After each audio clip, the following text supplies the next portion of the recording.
County. Asante sana.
To the governor, now the governor to the girls.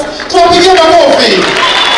This is just symbolic na ujua kwamba zimeletwa kwa wingi na wasichana wote wa shule zetu za upili na wasichana wa Bungoma County watazipeleka na zitapelekwa na zinapeanwa kwa sababu ni zawadi kemkem kutoka kwa wafadhili wetu pamoja na washikadau.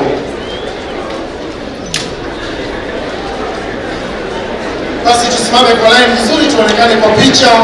Mheshimiwa anapokea, Mheshimiwa waziri wetu amepokea vifaa na vyakula na vimepeanwa kwa governor na sasa governor anapeana kwa county. Wapi vijana hao wapokee? Tupokee furushi vya chakula na those are just symbolic, na mkiangalia pale nje vyakula vimeletwa na viko kwa wingi, zimejaa kwa lori. Kwa hivyo vijana mshike kwa mkono tupige picha.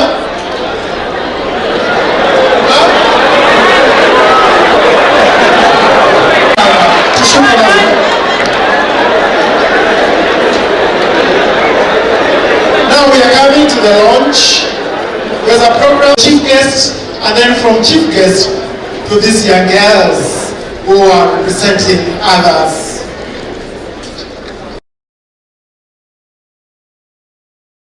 Is a lawyer and she's a manager, and that's why on behalf of these people we are really grateful to our partners in this room, because when we are walking that journey and they can tell you the story, there was no treatment.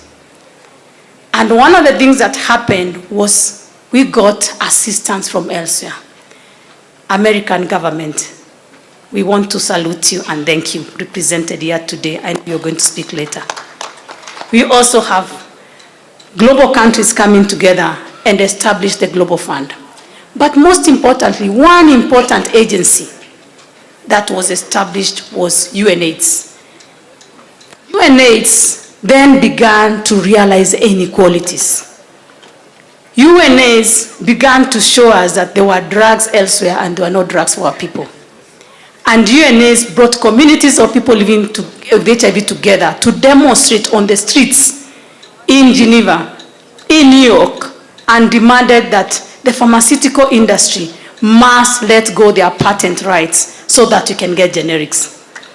Chief Guest, some of these people here, while you are working with Madam Deputy Governor in ActionAid, they used to walk into Parliament and put papers for parliamentarians to allow generics into this country. They are alive today and many more because of the work they did. That is why I'm standing here on their shoulders, because I'm only a mouthpiece. So the race against time is indeed showing us that within this journey, something has happened. We were very comfortable. I've had young people telling me, I have seen ourselves being complacent, but something began to show and rear its head out. We then realized that as we were speaking, we were again growing another epidemic. As you can see, Chief Guest, majority of these people are older. But then, if I call the younger people getting HIV today, they would be also more and more. So we were stuck in a vicious circle. So last year, for the first time in 10 years, new HIV infections increased. And from around 32,000 to 34,000. And this was a warning sign, something is amiss. And when we tried to look at where we are off track, we realized two things. One, we are off track with children. And the reason we are off track with children, because we have allowed children to be mothers. So we are having a conversation with children on how to protect themselves from HIV and how to protect another child from HIV. Because we are dealing with something is not just a disease, but a society problem. And that's how the triple threat came to be.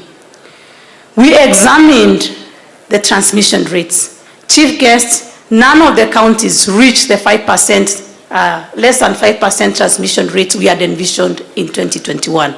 Indeed, as a country, we only reached 8.9%. We missed that target. In addition to that, while we are seeing Botswana, who have a high epidemic like ourselves, saying that the WHO has pre-validated them to eliminate new HIV infections among children, we are still stuck with more than 5,700 new infections among children. Wananchi, hiyo ni kitu mzuri. So we then began to ask ourselves, where are the new HIV infections coming from among children? One of the things that you're going to see is that the mother who transmits HIV is not on treatment. And even when she's on treatment, sometimes she drops off treatment during breastfeeding time or pregnancy time. And why does she have to drop treatment? It's because we are stigmatizing. And so they come to the facility, they are given education, but when they go to society, they get discriminated. The first question we had to deal with was when they were not breastfeeding. And now we said, there are drugs, let all mothers breastfeed. But now, this mother go home, the family support is still missing. The other challenge we are having is the new infections among young people. Chief guest, if you look at the people who are getting HIV infections, they actually terminate at around the age of 44, going downwards. So you have children. But when you examine downwards, you're going to see from the ages of 15 to 29 and 15 to 24 are contributing majority of these infections. In fact, about 52%. The adolescents who we are coming here to speak about in terms of triple threat are also having the same challenge, and last year the new HIV infections also increased. Something else is of a concern for this year is the increasing number of child pregnancy, 10 to 14. So when children 10 to 14, we are counting last year 21,823. Those are the only ones that were reported within our system. We have many that are not reported. So who impregnated our 10-year-old child? Chief guest, we are lifting up the veil. We have to agree that we have incest, we have to agree that we have defilement, and we have to agree that sexual violence among children has reached a level that we have to say there is danger. Total adolescent pregnancies are also not being left behind. I also want to mention on that sexual violation, it is babies 0 to 9 that is also of a concern. If you look at the number of children last year, there were 2,912 children age 0 to 9 who are attended in our facilities. Where are these children? Who is doing this? How do we sort out this challenge? When you look at the adolescent pregnancies again, we have been saying it is COVID. Chief guest, I want to correct, even before COVID, the data shows there was something wrong. In 2018, we had the highest numbers of teenage pregnancy in this country, 427,135, 2018. We are making progress. Last year, we had 300,016 and 187. So that progress is not fast enough. And we must start to see what we need to change. We also have interventions such as prophylaxis, PrEP, post-exposure prophylaxis. But when you look at our discordant couples, we are also not seeing them accessing the medicine. I know we have been speaking about commodities, but Dr. Muller here will tell you, even when commodities are available, we still are not accessing. So there's something we must do differently. We also have populations that I must speak about, and these are populations, we call them key populations. They're in conflict with the law. They are brothers and sisters. They live with us, sex workers, men who have sex with men, and people who inject drugs. Chief guests, in this area as a country, we have done well. And I think we need to clap for ourselves. In 2009, those populations were contributing about 33% of the new infections. In 2020, that contribution had gone to about 13%. So indeed, we have made progress. But within that cohort, we are having a challenge of one population of the ones who inject drugs. Not only have the numbers increased, but also the need for us to intervene. In 2015, we had about 45 of them that we had put on medically assisted therapy for them to normalize and for us to intervene with other interventions. By 2022, we have had around 8,557 of them in the program.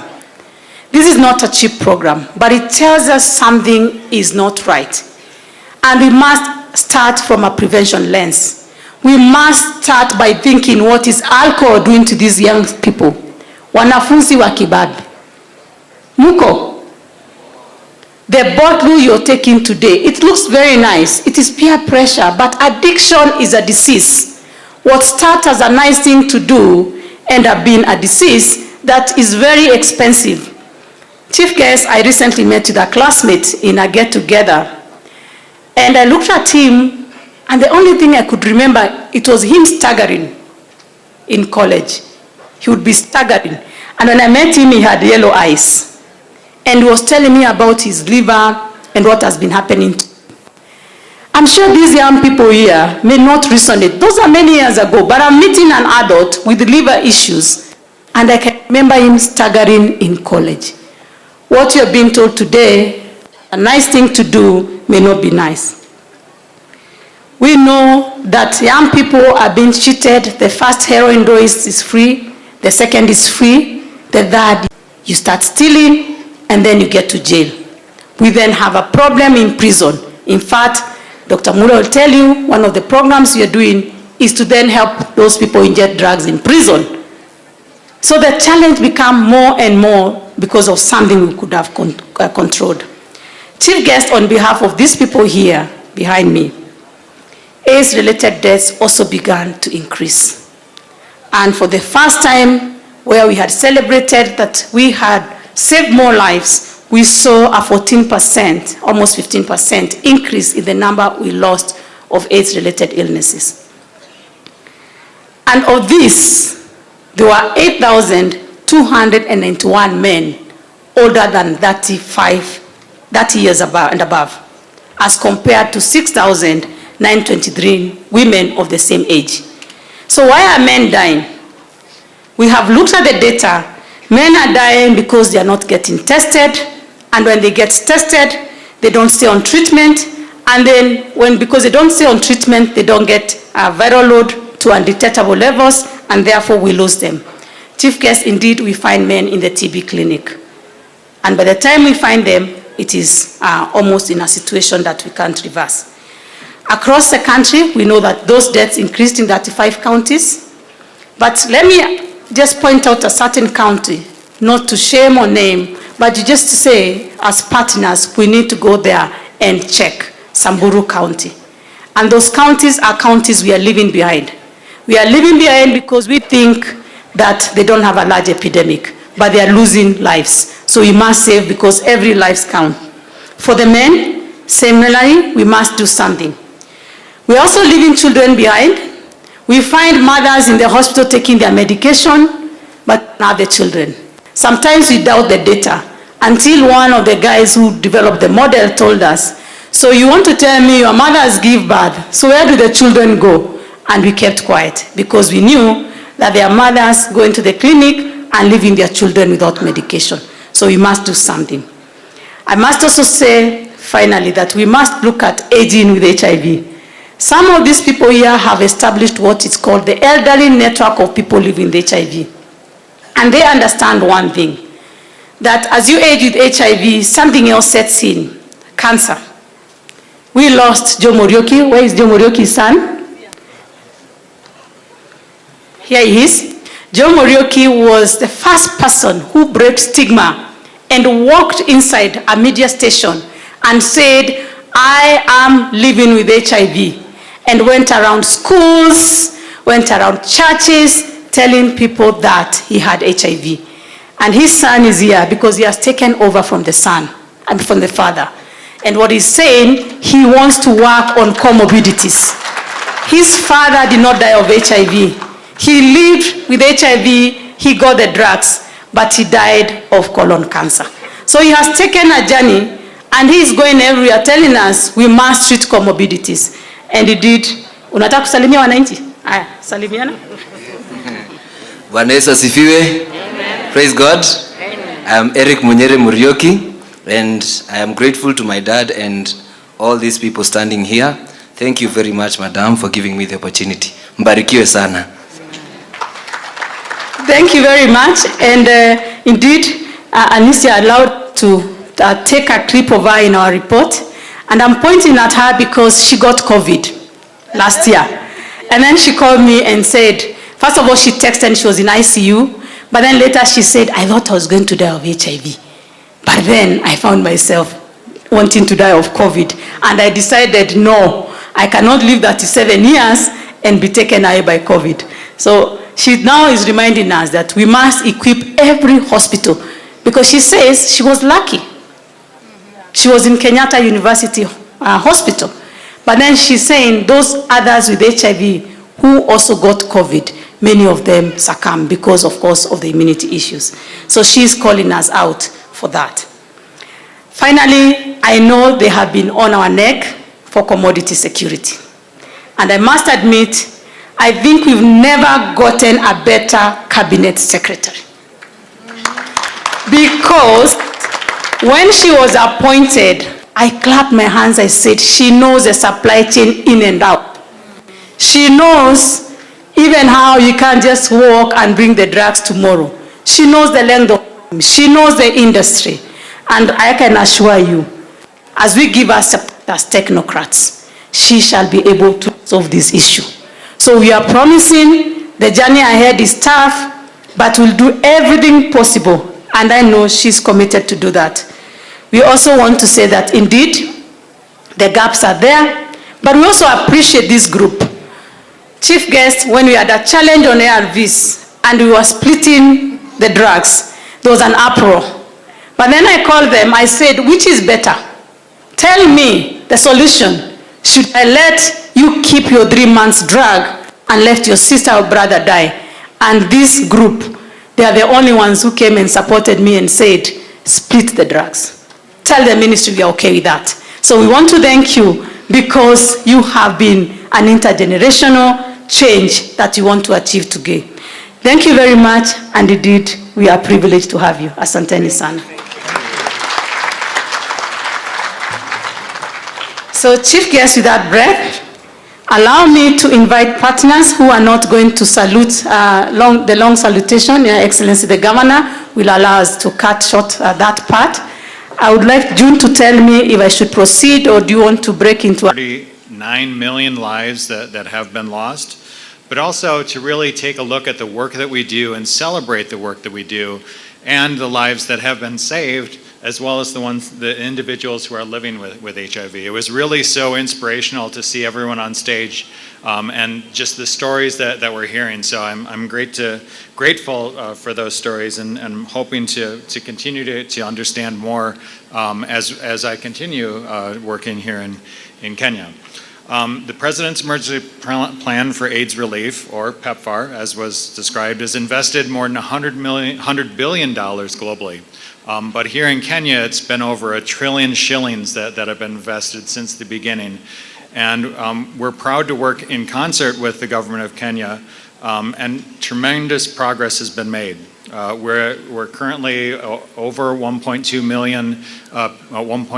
million people on treatment, and those individuals living with HIV are truly living with HIV. So again, fantastic. Through our joint efforts, we're on the verge of epidemic control. And we need to continue to find those last individuals and get them on treatment in order to stem the tide.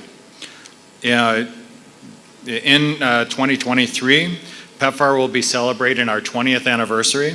And we're really reinvigorating the global response in countries such as Kenya to achieve the shared vision of ending HIV/AIDS pandemic by 2030, while also sustainably strengthening public health systems. We'll be releasing a new strategy that's called Fulfilling America's Promise to End the HIV/AIDS Pandemic by 2030, and it has 5 pillars and 3 enablers that I think are going to be critical as we move forward. Those pillars are health equity, sustaining the response, health systems, transformative partnerships, and following the science. And I'm really glad for Dr. Masha's slides to really see where the new information is going so that we can understand the data and understand that science. The enablers are community leadership, innovation, and data. Again, data is really critical for us to understand where and how to do the work that we do. We do, of course, still have a lot of work to do, and the progress we've made towards epidemic control can be readily reversed without focused, sustained, and equitable action focused on both maintaining the gains made against HIV/AIDS and protecting against the emerging infectious disease threats. PEPFAR will continue to provide support to ensure that people of all ages, genders, population groups have equitable access to life-saving HIV prevention and treatment services. Equally important, PEPFAR also supports policies and systems that need to deliver effective, efficient, and sustainable health care, including for HIV, even in times of great public health challenges, such as COVID. I also want to thank PEPFAR's implementing partners for continuing to provide services and to use science to bring innovation to their interventions.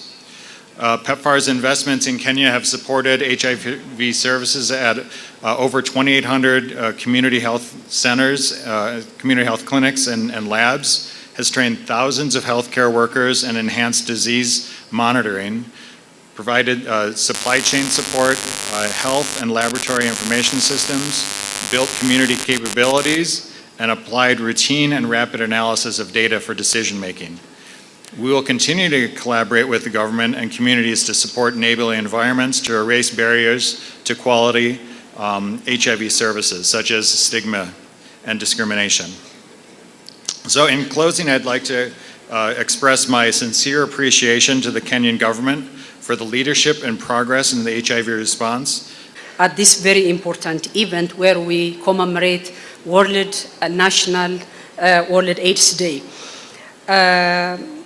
The global theme for World AIDS Day is equalize, because we have so many inequalities. My executive director, Ms. Winnie Byanyima, she launched the 2022 World AIDS Day report in Tanzania, and she called it Dangerous Inequalities, because the fact or the evidence has shown us there is a lot of inequality that is driving or adding fuel to the epidemic. So it's very important that we are focusing on the inequalities. In Kenya, we don't only focus on the challenges or limitations, but we also need to celebrate the successes that the nation has achieved in reducing new HIV infection, but also becoming one of the largest ART program in the region. So congratulations to that, and we want to build on this success.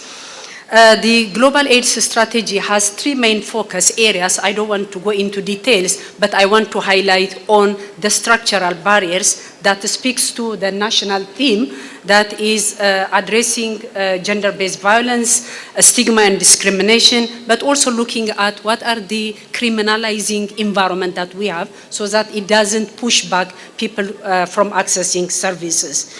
I want to say that Kenya is becoming vice chair of the UNAIDS governing board starting January 2023, that is next year, in fact 1 month away. And then in 2024, it will become the chair of the governing board that will give an opportunity for Kenya not only to shape the global response, but also become a model for the African region where we see the highest burden of the epidemic. We know that 63% of the global epidemic is concentrated in the African region. So we count on your leadership, CS, to really lead by example so that we can end triple threat, but also ending AIDS. And finally, I want to say on behalf of the UN family once again, we have a UN Sustainable Development Cooperation Framework that was launched in July for the next 5 years, where we partner with government, communities, all stakeholders to end inequalities and end AIDS, and we are committed to work with you to make sure that Kenya achieve its Vision 2030 and all development aspirations. I thank you and congratulations once again for Bungoma for hosting us. Thank you so much. Thank you very much, Your Excellency the Governor. That is Dr. Medine, who came with food. Yes, so we need to clap for her. She brought a little basket that will be handing over to you in a short while. So at this juncture, we have finished with our partners, and so we want to just allow our government colleagues. Today, we are joined by the Ministry of Interior and Government Coordination. It's indeed a pleasure to stand in front of such a great crowd. Thank you, Mr. Governor, for allowing us to come and commemorate this day here in Bungoma. All protocol observed first. Good afternoon. I come from this county. I come from Tongaren, and I've been brought up in this county. And yeah, I've lived like most of my lives here in this county. I've learned at Friends School Kamsinga, then later on went to Nairobi. So today we are here because the World AIDS Day, and my message to the youth: live a purposeful life. I understand the body wants a lot of pleasure. The body will want what your mind doesn't want, but it's your mind that controls your body. So if you feel that you really need to do this, please use protective measures, because it's our bodies that we're putting in line anytime we go out and interact with different people. And we're here today because we are commemorating this day, and we remember and honor those people who have died. Over 2 million people have died because of HIV. And I'm in partnership with AIDS Healthcare Foundation, which is a non-profitable organization which has really worked in different projects and different campaigns. And I'm in a verge of creating my own foundation. One of the main objectives of this foundation will be because of health. And I'll be happy to partner with different organizations so that we can do different projects and different campaigns to use my influence as a young person to reach to different people in this country. So anybody who is willing to partner with me, you are so much welcome. And people have been talking here about interfering with school children. You see, it's very sad to see a country that where we are now, civilized country, civilized generation, that you are ending up to talk about teenage pregnancies. Tuachane na wasichana wamalize shule. If you love kids who go to school, please buy your wife a school uniform. Mnunulie school uniform, hata kama ni zote za hii country. Every day she changes, ukikuja home unaona wife amevaa school uniform, unafurahi. So please, let's leave children who are in school. One last thing, the gender-based violence. It's very sad to see our young men and women die because of gender-based violence. And I'll advise you, if you're in a relationship or a marriage that is physical, it's better to walk out because it will start with a slap and the next thing will be a burial. So please, don't entertain physicality in your relationships. And now that I'm an athlete and I've made it in this sport, Mr. Governor, please, I know there are so many structures that we can come up with to develop talent in this county. And I believe there's so much talent in this county. And the only problem that we need to do is just to tap them and nurture them, because we are getting into a world that there's not going to be employment. The white-collar jobs are now getting minimal. And now, me being an example, I've used my talent as a career. Now I'm being paid to run. You can also be paid to do what you love the most. And never be afraid to do something different. I took a risk and did something different, and that's made me who I am today. So don't follow peer pressure. Don't let your parents sway you into doing something that you don't love. Passion will win the day, and please don't be afraid to do something different. Asanteni sana.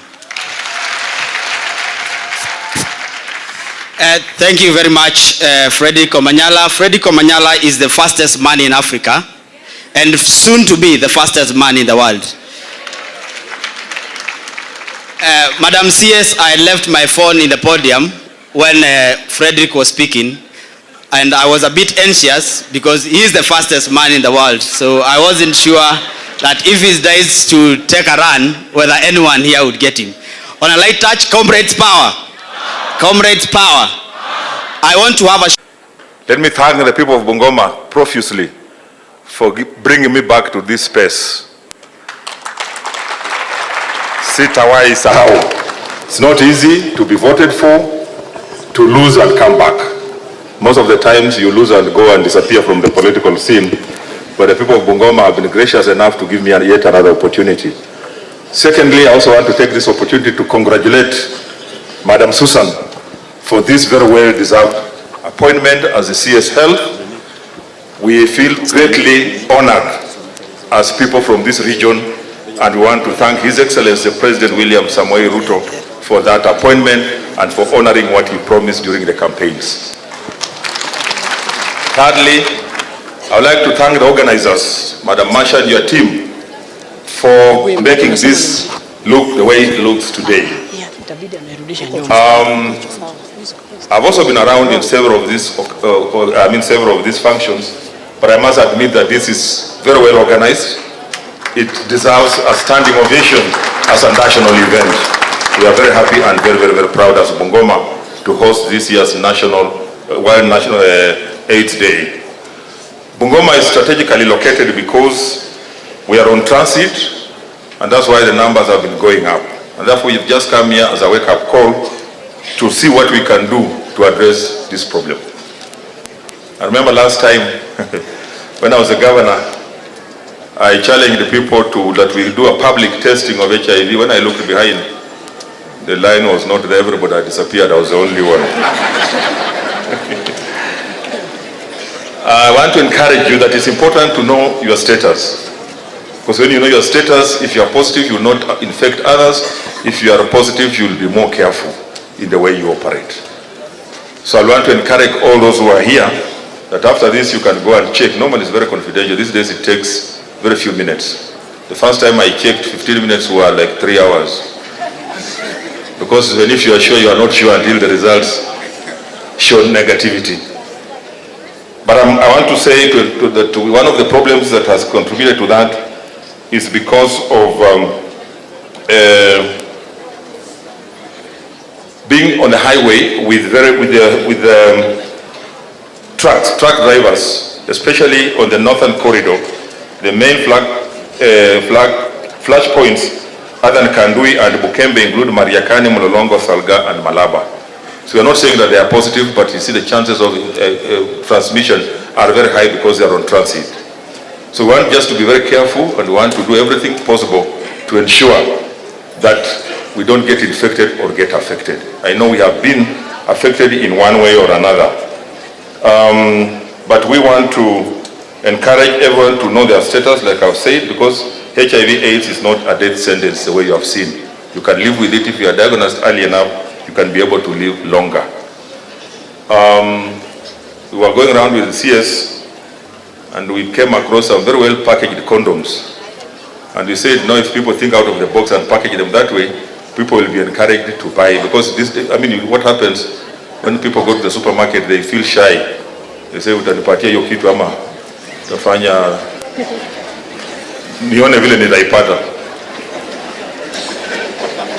So people are people feel shy. But I think when they package them well, I think the uptake will be high and you'll be protected. So if you can't prevent yourself, make sure that you protect yourself. And I think we have come to accept that we are all stakeholders. I know when HIV first came, we were in denial. And we spent a lot of time arguing and saying, well, is it there or is it not there? And I asked myself the question, when a snake attacks you, do you first of all, what do you do first? Do you kill it or you start asking whether it's red, blue or yellow and where it has come from? I think the first thing is to kill it, then you can now get into the narrative conversation of where it has come from. So I think we are now there. We now want to encourage everybody to know their status, and our youth must restrain themselves, discouraging the sponsor mentality. And then we are committed as a county to seek greater partnership with other stakeholders to make sure that we also confront the challenges that we have of HIV and AIDS. Omanyala, I want to thank you and I want to assure you that I already have thank you so much. We feel proud of you.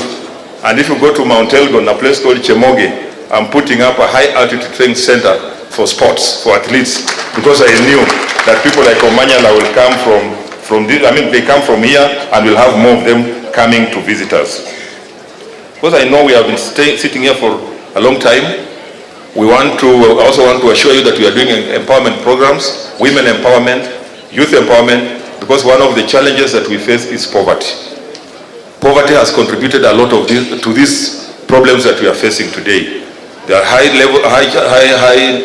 instances of incest, the high chances of early pregnancy, and all this is attributed to to poverty.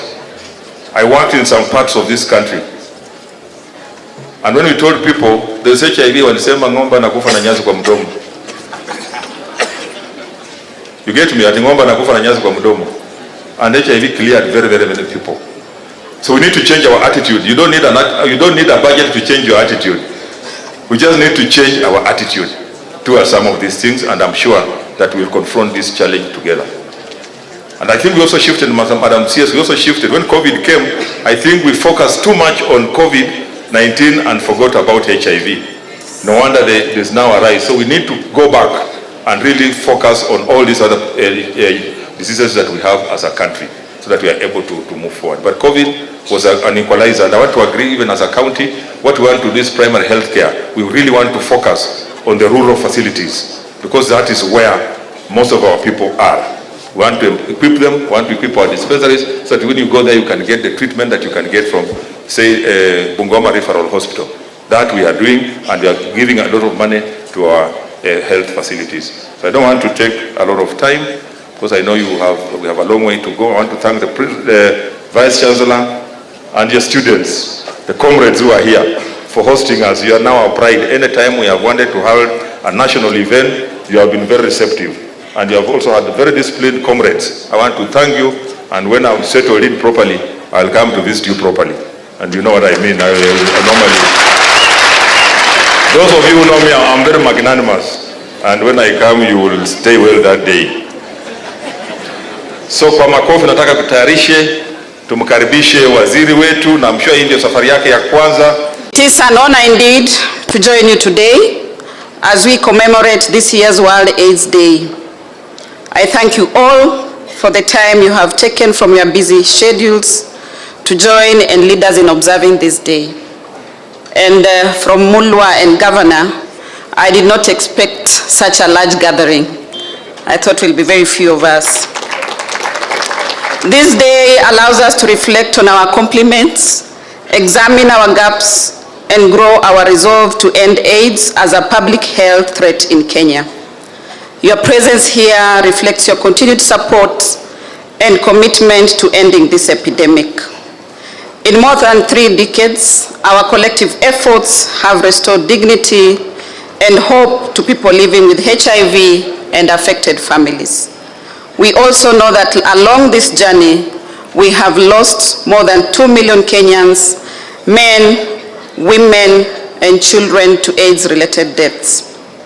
Ladies and gentlemen, our investments in the HIV response have yielded impressive results.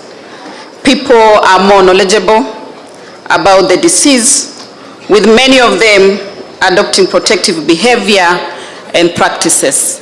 And we have seen it here when those living with the disease were able to stand before all of us.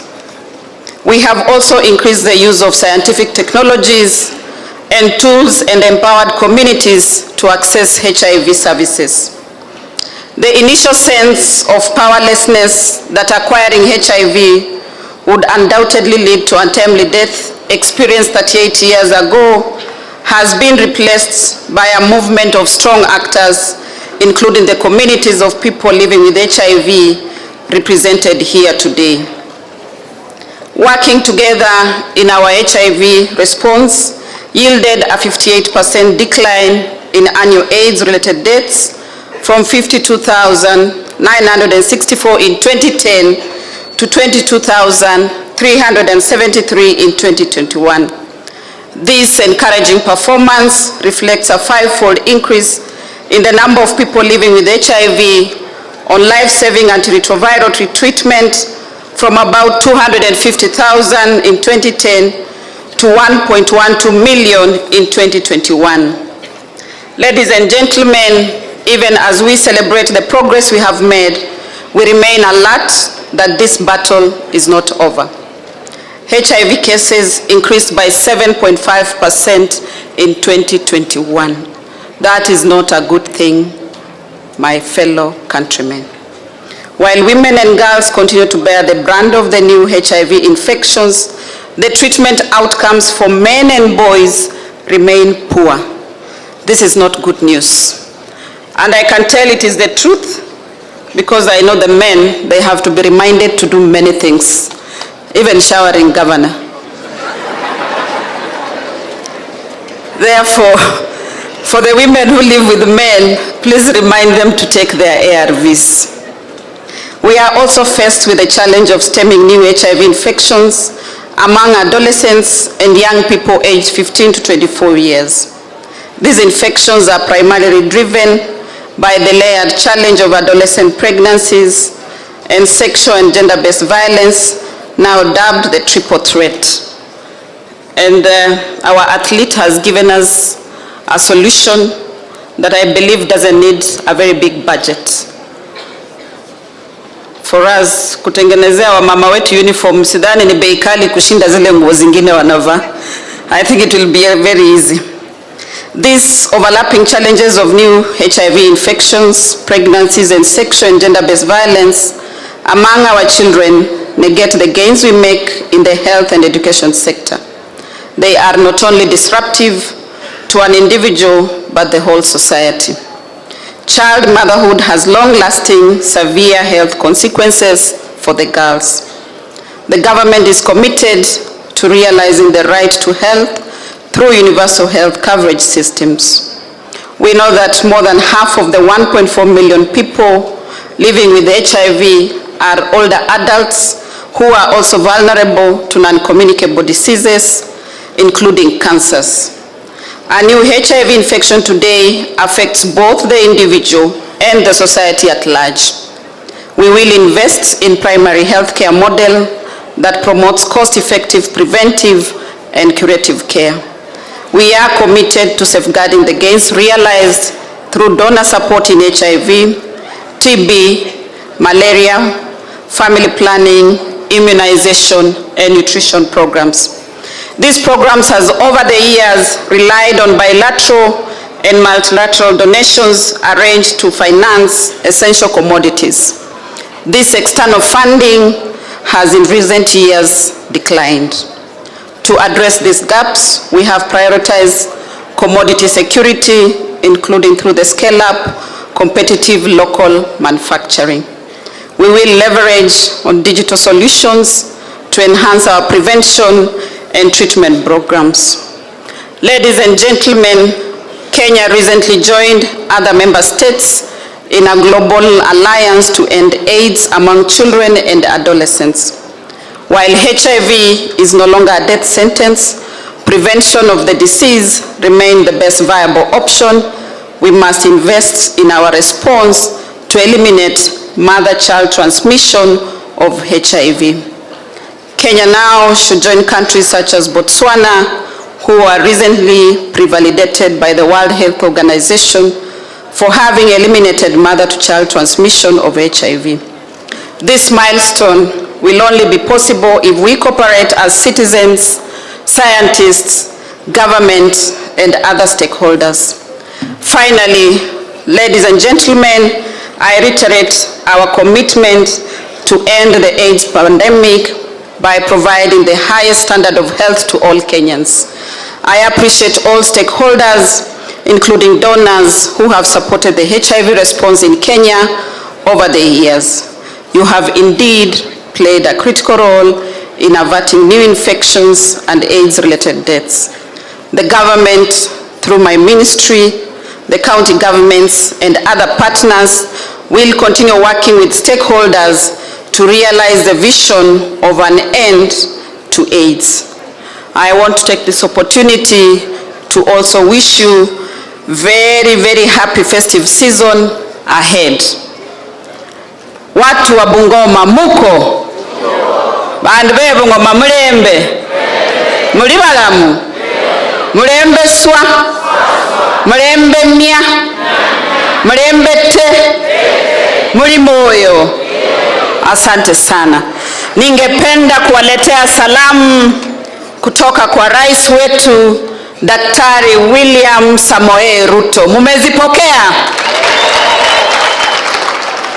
Pili, ningependa kuleta salamu kutoka kwa baba wa Roma, Speaker wa National Assembly, Moses Masika Wetangula. Mumepokea? Pia ningependa kuleta salamu kutoka kwa wabunge wenyu wote, vile niliwaeleza naja huku, wakanipatia kikapu cha salamu niwaletee. Mumepokea? Simo mwami, wanakumija nyarake mebweni waba bandu, anga waziri wa afya. Mwasa angalile. Governor, bari ingira sebole dokenda tawe.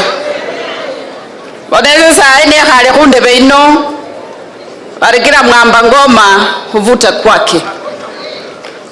Khusaba governor khukholene nawe kasi. Mara lukendo luno angakhola abwene khwikhebukha on matters health abebungoma khuli abwene.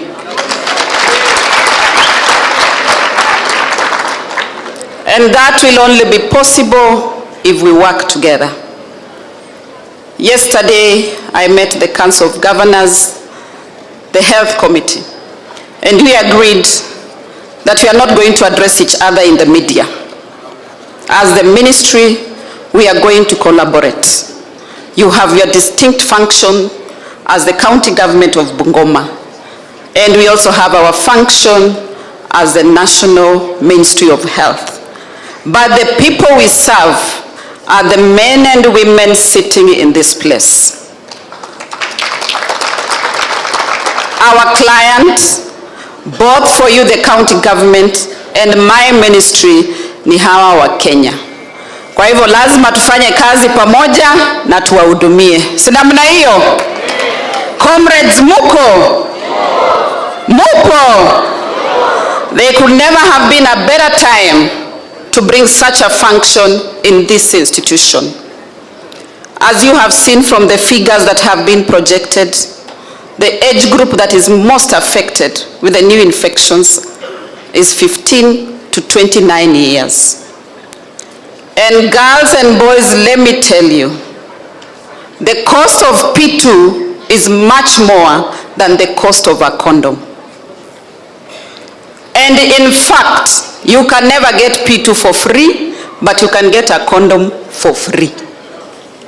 Therefore, as the young population, you have a choice.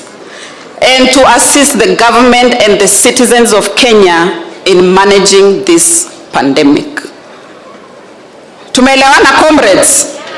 Kwa hivyo pamoja na Vice Chancellor tutahakikisha condom zimewekwa kila stesheni huku kwa university and other learning institutions. Si namna hiyo ndio tuweze kuwa tunajikinga na tunakinga wengine.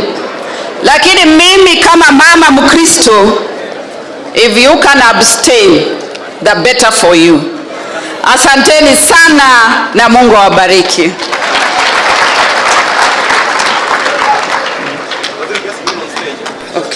Asante sana. Asante sana.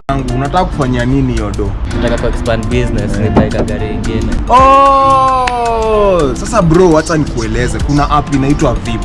Unaona sasa, ukiwa na hii app, ni app yenye inakusaidia kumanage busy yako. Sasa wewe kama mse wa taxi, ukimanage transactions zako through VIP for the next 3 months, unaweza get access to loan. Na pia kulingana na design yenye unakopa na unalipa hiyo loan, wanaweza kupatia pia access to a better handsome amount ya loan. Unanipata ndugu yangu? Nakupata. Hiyo kwanza iko verified. Kabisa, download VIP leo na expand business yako in the next 3 months, au sio? Kabisa bana, hata niweke sahi.